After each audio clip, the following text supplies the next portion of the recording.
जय श्री कृष्ण। आज हम प्रवेश कर रहे हैं भगवत गीता के हृदय स्थल में। अध्याय 9, राजविद्या, राजगुह्य योग। यह केवल कोई गूढ़ रहस्य नहीं है, ये एक प्रेमपूर्ण निमंत्रण है जहां भगवान हमें अपना बनाना चाहते हैं। श्लोक 1 में श्री कृष्ण अर्जुन से कहते हैं, क्योंकि अर्जुन तुम मुझसे नहीं स्वार्थ भाव से प्रेम करते हो, दोष दृष्टि से रहित हो, इसलिए मैं तुमको यह सर्वोच्च ज्ञान दूंगा। इस विज्ञान सहित ज्ञान को जीवन में उतारकर तुम इस जन्म मरण रूपी संसार से सदा को मुक्त हो जाओगे। कितनी सुंदर बात है। भगवान ज्ञान उसको देते हैं जिसमें प्रेम हो, दोष दृष्टि नहीं। ज्ञान पाने की पात्रता बौद्धिक नहीं भावात्मक है, हमारे भावों की पवित्रता से जुड़ी है।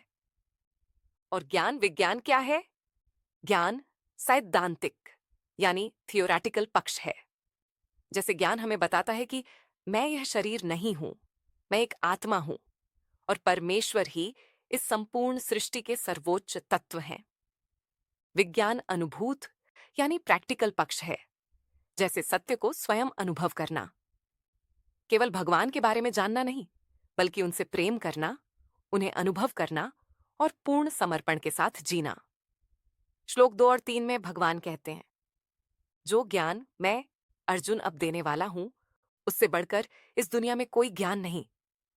लाखों पथ हैं मुझ तक आने के, पर कोई इससे सीधा और आसान नहीं।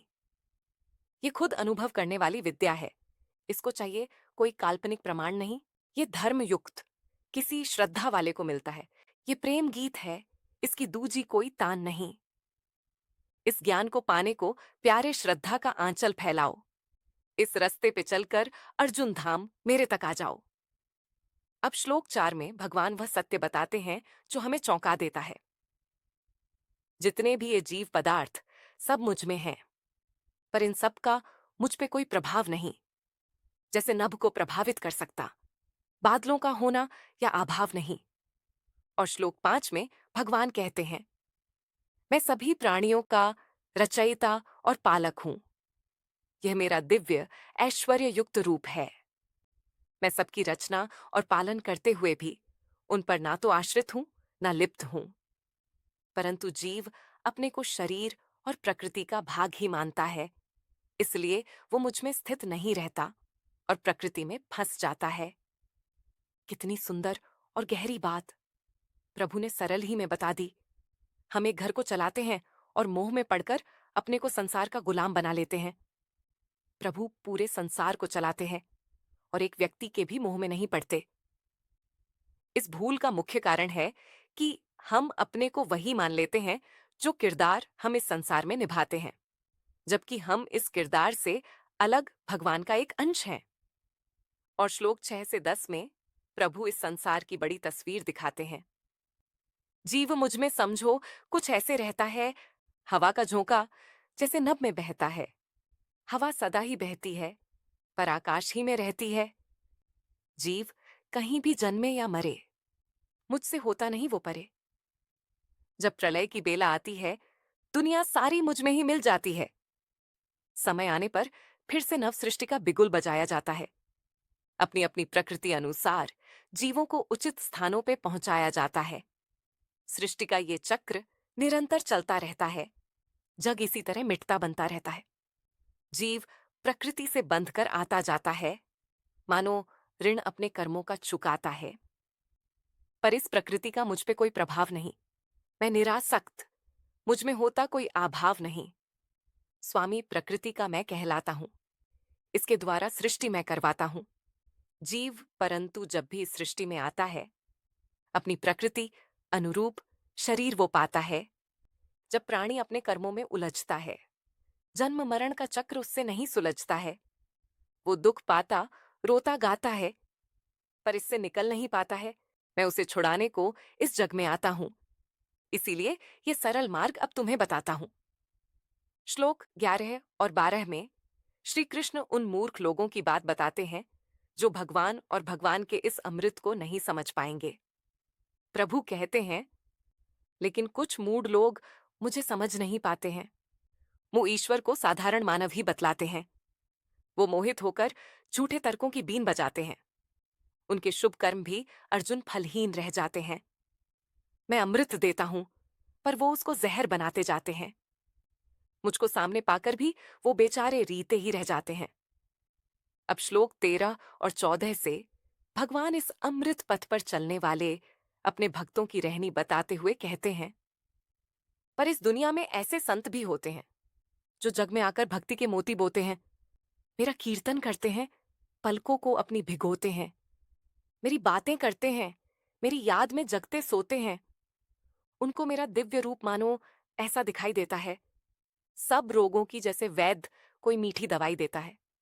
श्लोक 15 में भगवान कहते हैं, मुझसे जुड़ने के सबके ढंग निराले हैं, मेरे प्यारे भक्तों के अर्जुन रंग निराले हैं। अभेद भाव से कोई मुझ में मिलने आता है, अस्तित्व मुझ में उसका मानो घुलता जाता है। कोई देखे मुझको मूरत में, कोई ढूंढे हर एक सूरत में, कोई पूरी सृष्टि में मेरा ही रूप निहारता है। आरतियां विराट रूप की जैसे कोई उतारता है। इन सब के अर्जुन माना ढंग निराले हैं, पर ये सब मेरा ही पूजन करने वाले हैं। श्लोक 16 से 19 में भगवान बताते हैं कि क्यों अलग अलग विधियां होते हुए भी सभी एक प्रभु के ही भक्त हुए। मैं ही अग्नि आहुति यज्ञ और निराकार, मैं ही शुद्धिकर्ता ज्ञान वेद और ओंकार। मैं माता पिता पितामह बनकर ममता खूब लुटाता हूं। मैं ही पालक स्वामी, मैं ही मित्र का फर्ज निभाता हूं। मैं ही अंतिम लक्ष्य और मैं ही साथ निभाता हूं। मैं ही बीज और मैं ही सबको खुद में समाता हूं। मैं सूरज को तपाने वाला हूं, मैं बादल बरसाने वाला हूं। मैं ही अविनाशी, मैं ही मृत्यु रूप में आने वाला हूं। इसलिए मुझको कोई कैसे भी याद करे, किसी रूप में भी वो मुझसे फरियाद करे, वो मेरा ही भक्त कहता है। एक दिन वो मुझसे मिलने आता है। यानी भगवान का भजन किसी भी रूप में किया जाए तो वो भगवान की प्राप्ति करवाता है, क्योंकि सब रूपों में भगवान ही है। बस भक्त जिस भी रूप का भजन करे वो याद रखे कि ये मेरे वही भगवान हैं। लेकिन अब जिन लोगों की रुचि वैदिक कर्मकांडों और पूजा पाठ में होती है, उनका क्या? वो इन कर्मकांडों से भगवान की भक्ति तो करते हैं, लेकिन उनमें भगवान के प्रति अपनापन नहीं होता। उनमें विधियां तो होती हैं, पर प्रेम नहीं होता। तो उनकी भक्ति का क्या फल होगा? अब श्लोक 20 और 21 में प्रभु उनकी गति बताते हैं। भगवान कहते हैं, जो वैदिक कर्मकांड में लगते हैं, सब विधियों का पालन करते हैं, उनके पाप सभी मिट जाते हैं। पावन हो पुण्यात्मा वो कहलाते हैं। उनके पुण्य उन्हें देवलोक ले जाते हैं। कुछ समय वो देवलोक का सुख पाते हैं, लेकिन पुण्य खर्च कर अपने अर्जुन वो फिर वापस धरती पे आ जाते हैं। अर्जुन, इन विधियों का फल तो नश्वर है, बिन अपनेपन के मिले नहीं वो ईश्वर है। और अब श्लोक 22, जिसे सुनकर हृदय पिघल जाता है।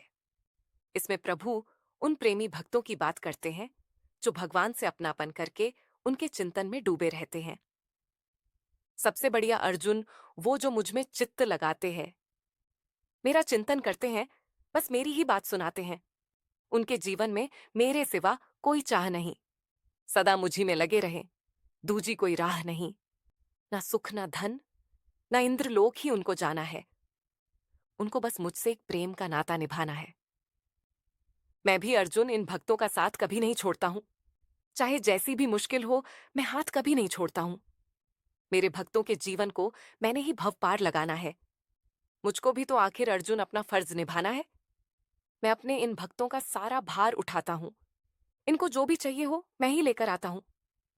मुझ पर अपने भक्तों की रक्षा का सारा भार भी है।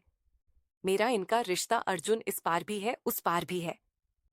अर्थात जो प्रभु में सदा समर्पित हैं, उनके लिए क्या गति होगी, ये प्रश्न ही समाप्त हो जाता है।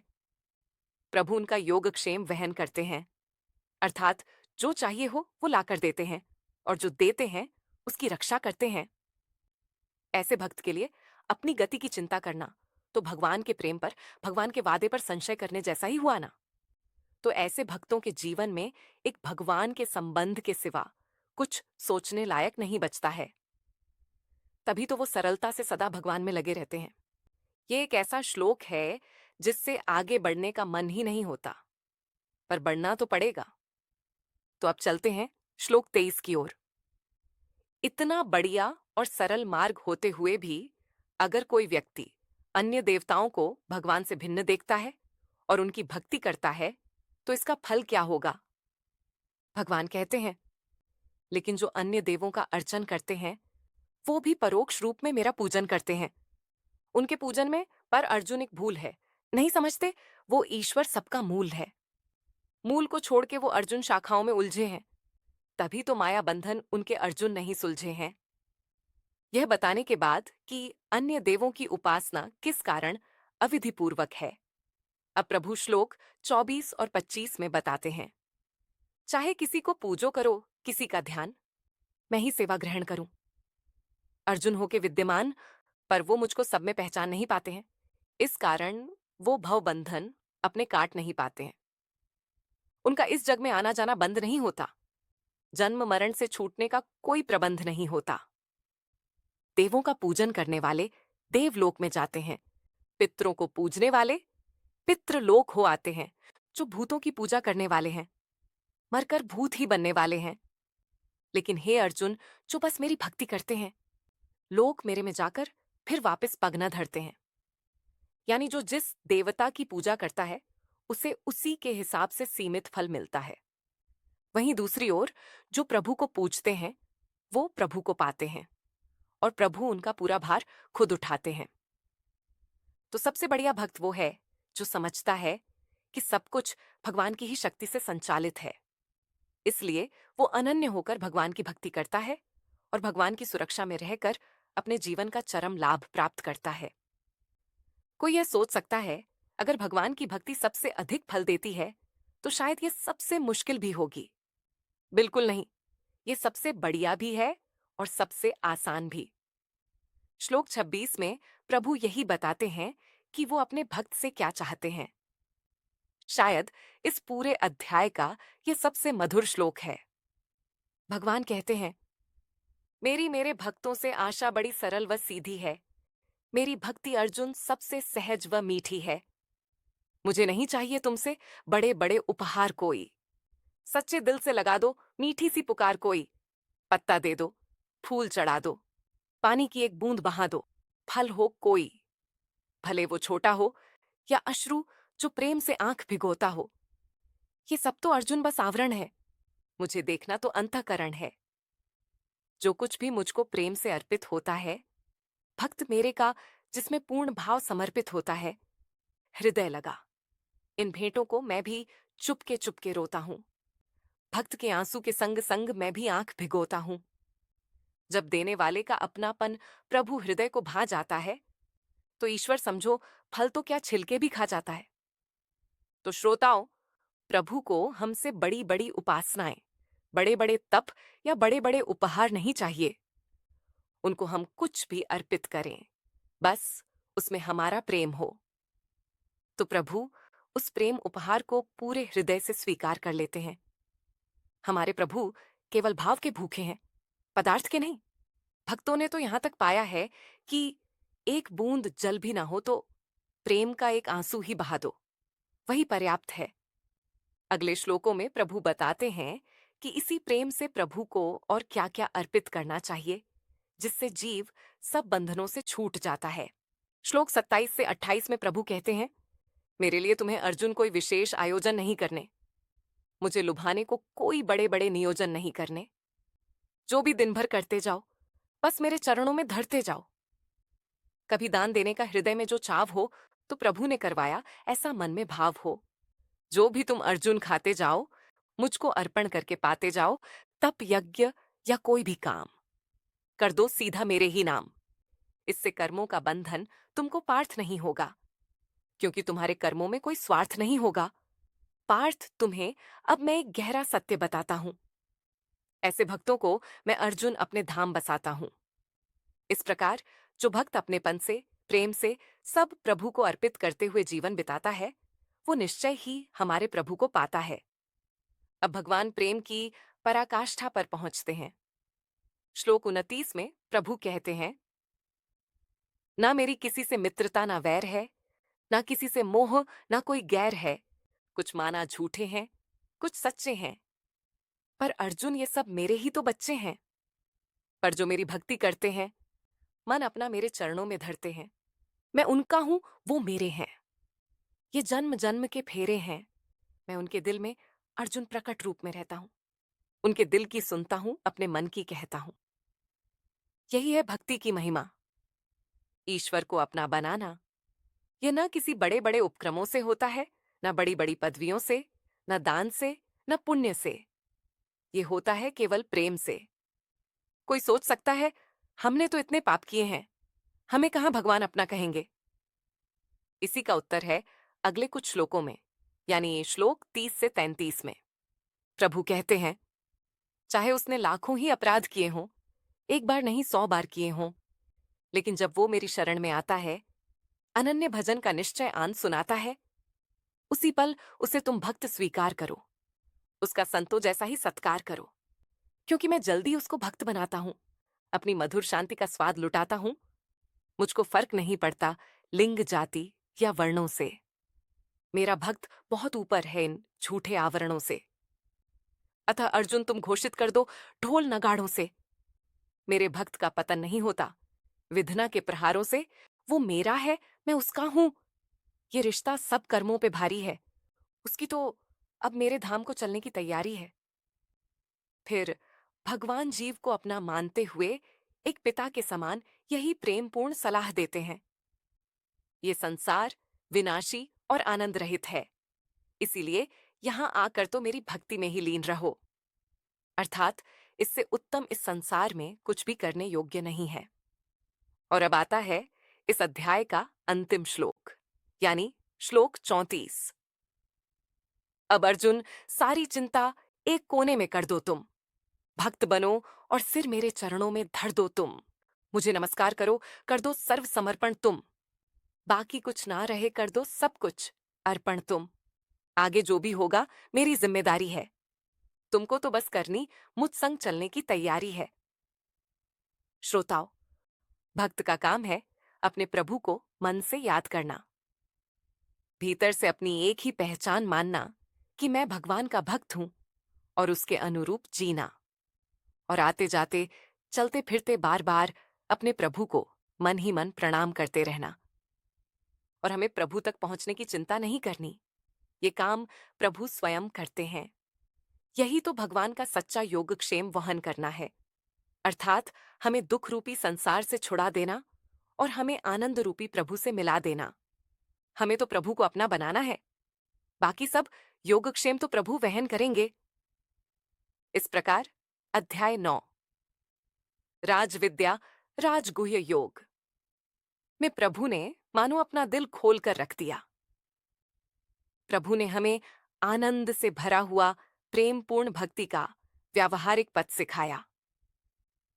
फिर ये बताया कि इस पथ पर भक्त अकेला नहीं चलता, प्रभु हर कदम पर साथ साथ चलते हैं और भक्त की सुरक्षा करते हैं, और अंततः हमें दुख रूपी संसार से छुड़ाकर अपनी मंजिल अर्थात प्रभु तक पहुंचा देते हैं।